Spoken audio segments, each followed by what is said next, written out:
Assalamualaikum warahmatullahi wabarakatuh. Salam sejahtera bagi kita semua. Perkenalkan, nama saya Farihana Novitasari. Di sini saya akan mempresentasikan tentang meningkatkan kreativitas anak usia dini melalui menggambar. Pertama-tama saya akan menjelaskan latar belakang masalah dari penelitian yang saya ambil, yaitu telah ditemukan pada anak kelompok A di TK Dapena bahwa kreativitas anak-anak masih rendah bila dibandingkan dengan seharusnya. Karena sebenarnya pada dasarnya anak-anak kelompok A usia 4-5 tahun pada umumnya anak-anak senang menjawab pertanyaan, senang mencoba hal-hal baru. Namun di kelas kali ini anak-anak takut untuk menjawab pertanyaan dari gurunya dan takut untuk mencoba hal-hal baru.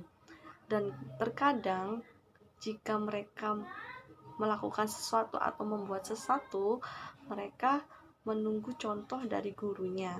Rumusan masalah yang saya akan bahas dalam penelitian kali ini adalah mengenai bagaimana cara meningkatkan kreativitas anak usia dini melalui menggambar pada kelompok A di TK Dapena, Surabaya. Kerangka berpikir yang saya temui pada penelitian ini yaitu bahwa kreativitas anak di kelompok A masih sangat rendah karena anak-anak masih takut untuk mengeluarkan idenya di setiap mereka melakukan kegiatan.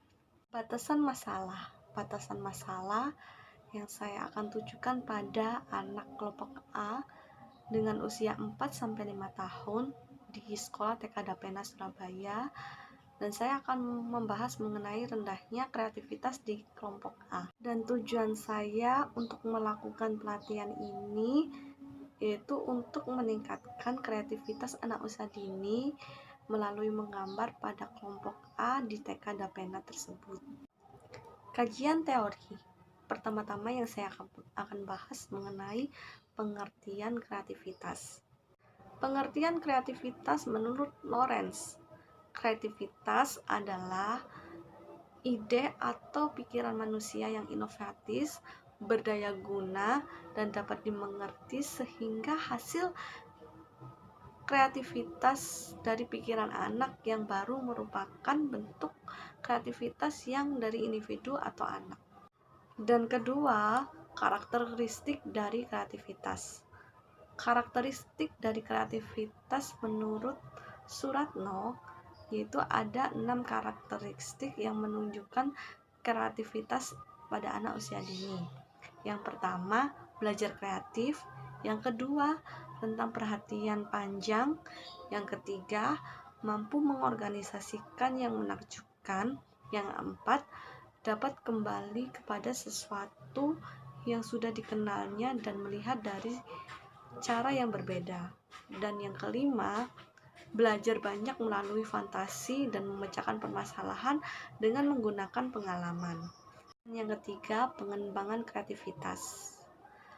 Pengembangan kreativitas dalam penelitian ini adalah suatu daya atau kemampuan yang diharapkan dapat dimiliki anak pada kelompok A di TK Dapena untuk menunjukkan keberanian dalam membuat gambar atau coretan, berani mengeluarkan ide atau gagasan dari hasil gambar yang telah dibuatnya. Yang keempat, faktor penghambat dan pendukung dalam kreativitas. Faktor penghambat menurut Muspikin itu ada 8. Yang pertama, tidak ada dorongan. Yang kedua, jadwal yang terlalu ketat. Yang ketiga, terlalu menekan dalam keluarga. Yang keempat, tidak boleh berhayal. Yang kelima, orang tua konservatif.